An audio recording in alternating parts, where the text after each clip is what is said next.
क्यों पिट रहे हैं, वो क्यों मर रहे हैं इतने, इसके पीछे कुछ ना कुछ लॉजिक तो है। उस लॉजिक को नहीं समझ रहे लोग। वह उनकी मदद उनके फेवर में बोलने के लिए तय खड़े हैं, क्या खुद फंस जाएं। नमस्कार, आप देख रहे हैं न्यूज़ पत्र। मेरा नाम है विनोद शर्मा। ईद का त्यौहार पूरे ही धूमधाम से पूरे देश में मनाया गया। ईद का त्यौहार वो त्यौहार है जहां पर लोग एक दूसरे को बधाई देते हैं, एक दूसरे के गले मिलते हैं, सेवइयां खाते हैं, खिलाते हैं। और इसी ईद के दौरान तमाम तस्वीरें भी देखने को मिली कि किस तरीके से ईद के इस त्यौहार पर भाईचारे की मिसाल भी देखने को मिली। कहीं रमज़ान यानी कि नवाजियों पर फूलों की बारिश भी की गई, लेकिन इसी त्यौहार के दौरान एक तस्वीर ऐसी भी देखने को मिली जिसको लेकर मीडिया या फिर सोशल मीडिया पर पूरी तरीके से चर्चाएं हैं। जी हां, सहारनपुर की वो तस्वीरें जहां पर ईद की नमाज के बाद कुछ युवाओं ने फिलिस्तीन का झंडा लहराया। उसके बाद हालांकि 24 घंटे के भीतर ही उन पर योगी पुलिस ने एक्शन लिया है। और इससे बातचीत करने के लिए हाजी सुल्तान साहब मेरे साथ मौजूद हैं। हाजी साहब, ईद का त्यौहार, ईद का पर्व, एक दूसरे को गले लगाना, एक दूसरे को खुशियाँ बाँटना, एक दूसरे से प्रेम भाव मोहब्बत बढ़ाना, लेकिन जो तस्वीर सहारनपुर से देखने को मिली, तमाम तस्वीरें देखने को मिली, बहुत लोगों के ऊपर ईद के दौरान नवाजियों के ऊपर फूल भी बरसे, लेकिन जो सहारनपुर में देखने को मिला कि साहब नमाज पढ़कर आए और फिलिस्तीन का झंडा कुछ युवाओं ने लहरा दिया, इस पर आप क्या कहेंगे? मेरा तो यही कहना है कि ईद के दिन या किसी भी दिन इस तरह से फ़लस्तीन के झंडे को लहराना या प्रदर्शन करना, ये कहाँ से साबित है? कहीं से भी साबित नहीं है। और भैया अगर उनकी कोई मदद करनी है तो उनके लिए दुआ करो, तहज्जुद में उठ कर दुआ करो, उनसे कहो कि वो अपने लिए भी दुआ करें, अपने आप को बदलें, जो उन पर ये जुल्म ज्यादती ना हो। क्यों पिट रहे हैं, वो क्यों मर रहे हैं इतने, इसके पीछे कुछ ना कुछ लॉजिक तो है। उस लॉजिक को नहीं समझ रहे लोग।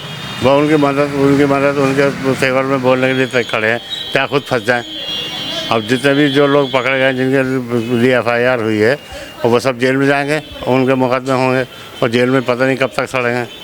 उसको ये नहीं सोचते लोग, एकदम से जज्बात में आ जाते हैं, जज्बात में भड़क जाते हैं और लोग भड़का देते हैं। और ये जो राजनेता हैं, ये उनके जज्बात को भड़काते हैं। उन्हें कुछ नहीं होता, वो तो घर में रहते हैं, ये बेचारे परेशान होते हैं। तो हमें ऐसे कामों से बिल्कुल बचना चाहिए। इस तरह के जो धरने प्रदर्शनों से बिल्कुल बचना चाहिए। ये किसी काम के नहीं है। हमें गवर्नमेंट को रिटर्न में दें, कोई काम कराना है गवर्नमेंट से तो गवर्नमेंट को प्यार से बहुत बढ़िया अंदाज में, जैसा कि कुरान में लिखा है, बेहतरीन अखलाक के साथ, बेहतरीन जज्बात के साथ उस तरह से काम लेना है। ये नहीं भड़काऊ बातें नहीं करनी बिल्कुल भी, उससे काम होना नहीं है। सब्र से काम लेना है, पेशेंस। आप क्या समझते हैं किस तरीके से, क्या ईद के मौके पर भी राजनीति जो तस्वीरें हैं वो इस ईद पर नजर आई, या फिर ईद के मौके पर भाईचारा मोहब्बत प्रेम की बात होनी चाहिए थी, या फिर ईद के मौके पर नमाज पढ़ के साहब बाहर आए और फिलिस्तीन का झंडा लहरा दिया? ये भी पूरी तरीके से आप मानते हैं कि राजनीति से जुड़ा हुआ है? बिल्कुल बिल्कुल। राजनीतिक जो लोग हैं, जो गवर्नमेंट के जो अपोजिट हैं, वो लोग ये काम कराते हैं और वो कुछ नहीं सोचते।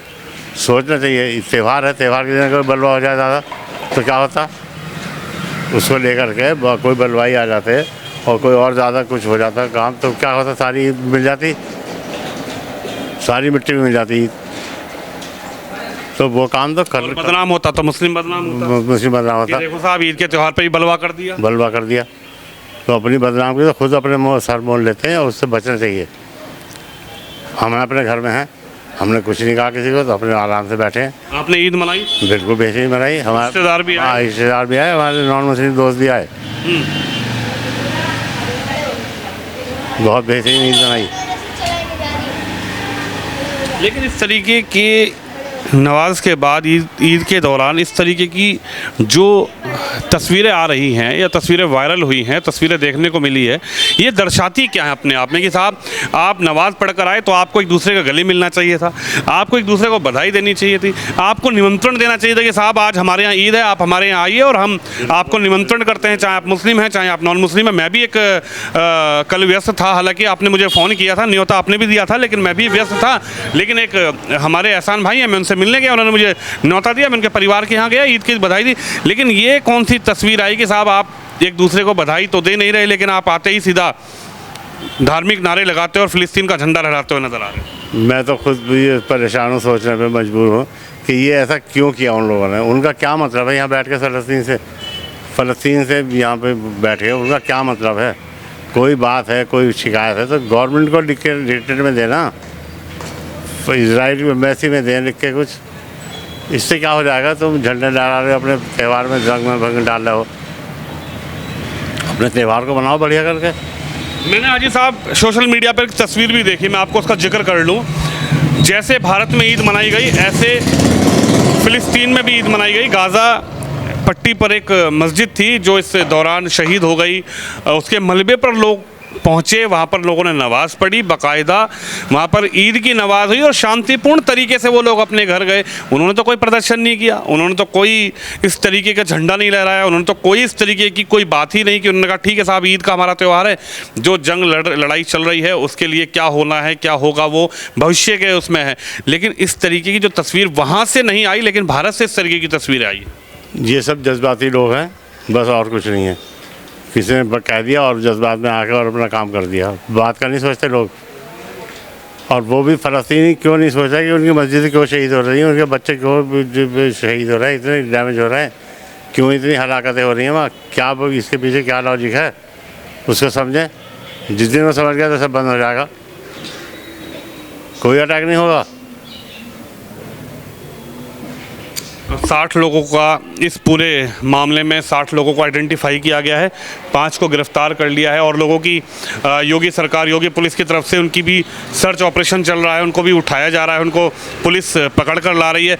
अब उनके खिलाफ भी मुकदमा लिखा गया है। आप मानते हैं कि भाई ईद का ये पावन पर्व था, त्यौहार था, खुशियों का त्यौहार था, अब ये जो उन लोगों के जिनके भी खिलाफ मुकदमे लिखे गए हैं, जो वहाँ झंडा लहराए थे, अब तो उनकी तो ईद पूरी तरीके से ख़राब हो गई, उनके परिवार की ईद खराब हो गई, उनके रिश्तेदारों की ईद खराब। गवर्नमेंट ने एडवांस में कह रखा है कि इस तरह का कोई काम ना करो, जो तुम्हारे ऊपर कोई एक्शन लिया जाए तो मत करो। प्यार से करो ना, बढ़िया अंदाज में, जो एक सिस्टम है उसके अकॉर्डिंग करो, उससे हट के मत करो। तुम्हें कोई भी परेशान नहीं करेगा, कोई गवर्नमेंट तुम्हारे ऊपर कोई केस नहीं दर्ज कराएगी, कोई FIR नहीं होगी।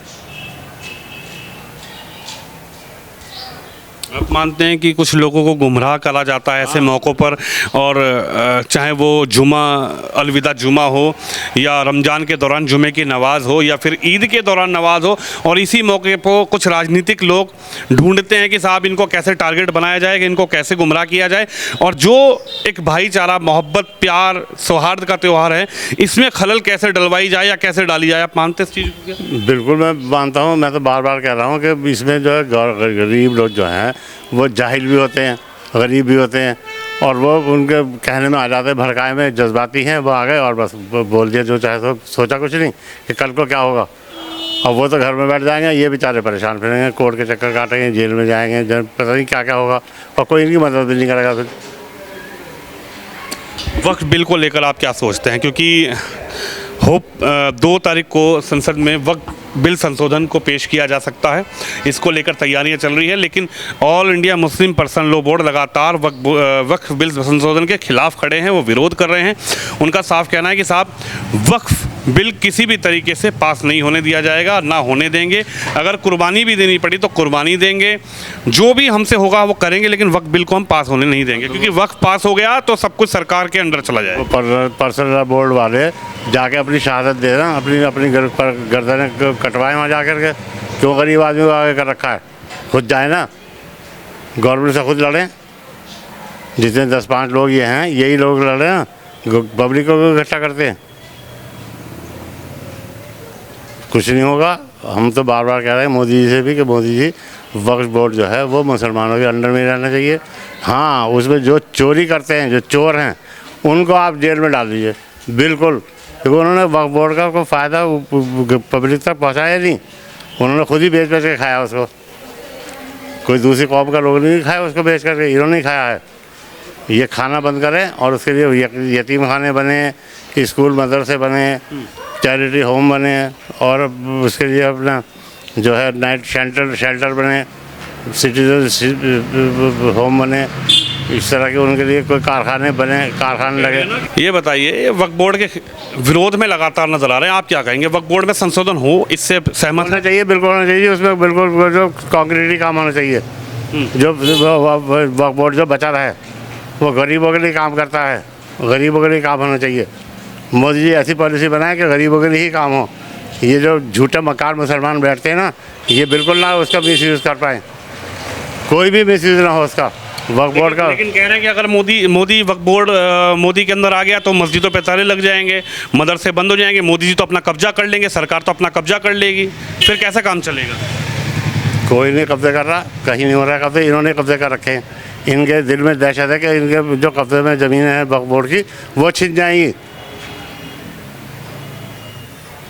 तो ऐसी नहीं थी, जायदादें कब्जा रखी हैं इन्होंने, जमीयत वालों ने आईडीओ पे कितनी जायदाद कब्जा रखी है, और भी बहुत लोग हैं।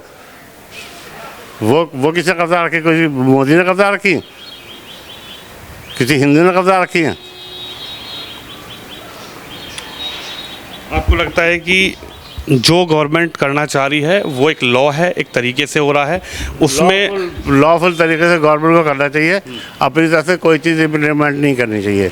बस उसको जो बचा ले, बर्बाद होने से बचा ले, वो बर्बाद ही हुई हुई है, वक्फ बोर्ड बर्बाद हुआ है, उसको गवर्नमेंट बचा ले। यानी आप मान रहे हैं कि गवर्नमेंट अगर उसमें इम्प्लीमेंट करेगी या उसमें संशोधन करेगी तो उससे वक्फ बोर्ड बचेगा? बिल्कुल बचना चाहिए, बचा हुआ है ही नहीं वो। लोग तो कह रहे हैं वक्फ बोर्ड बर्बाद हो जाएगा, ख़त्म हो जाएगा। तो उन्हें पता है, उनसे पूछो ना ये बात। तो मेरे जानने से बर्बाद कर रखा उन्होंने। भाई कोई यतीम खाना बना रखा हो, कोई मदरसा बना रखा हो, कोई हॉस्टल बना रखा हो, कोई जच्चा बच्चा केंद्र बना रखा हो, कोई छोटी मोटी फैक्ट्री लगा रखी हो गरीबों के लिए जिसमें पैसा कमाया जाए, वो उसमें काम मिले, उनको मजदूरी मिले, ऐसा कोई काम करा नहीं इन्होंने। अब जिन लोगों को फ़िलिस्तीन का प्रेम दिखाने के चक्कर में जिन लोगों पर योगी पुलिस ने एफआईआर दर्ज की है, जिनको पकड़ा जा रहा है, आप क्या समझते हैं ईद का और फ़िलिस्तीन का क्या तालमेल है? ईद तो भाईचारे का त्यौहार था, फ़िलिस्तीन के नहीं है, कोई तालमेल नहीं है, ये सब बेवकूफ़ी है, बिल्कुल कुरान के एंटी जाना है। कोई प्रदर्शन नहीं करना है। फ़लस्तीन से हमारा क्या मतलब? फ़लस्तीन वाले अपने लिए खुद तो करें भाई। अगर हमारे पर कोई आफत आ रही है, कोई हम बीमार हैं या कोई परेशानी है, तो हम अपने लिए खुद दुआ करेंगे ना, खुद कोशिश करेंगे कि हमारी वो परेशानी चल जाए। वो तो कुछ खुद कर नहीं रहे, तुम उनके लिए यहाँ से फिक्र में हो। ये कौन सा दीन है? चलिए, हमारे साथ हाजी सुल्तान जी हैं, जिनका साफ कहना है कि जो भी ऐसे लोग इस त्योहारों के दौरान इस तरीके की जो घटनाओं को अंजाम देने की कोशिश करते हैं या ऐसे प्रकरण को सामने लेकर आते हैं, उनको ऐसे कार्य नहीं करने चाहिए। क्योंकि देखिए, अब जो फ़िलिस्तीन का झंडा लहरा रहे थे, उनको अब पुलिस ढूंढ रही है, उनको गिरफ्तार किया जा रहा है। जहां भाईचारे के साथ, मोहब्बत के साथ सेवैयाँ खिलाकर एक दूसरे के साथ इस ईद के पर्व को मनाया गया, तो वहीं कुछ लोगों को, अब जिन लोगों ने फ़िलिस्तीन प्रेम दिखाने की कोशिश की थी, उन लोगों को अब पुलिस पकड़ रही है। कैमरामैन शिवम यादव के साथ विनोद शर्मा, शाहीन बाग, दिल्ली से।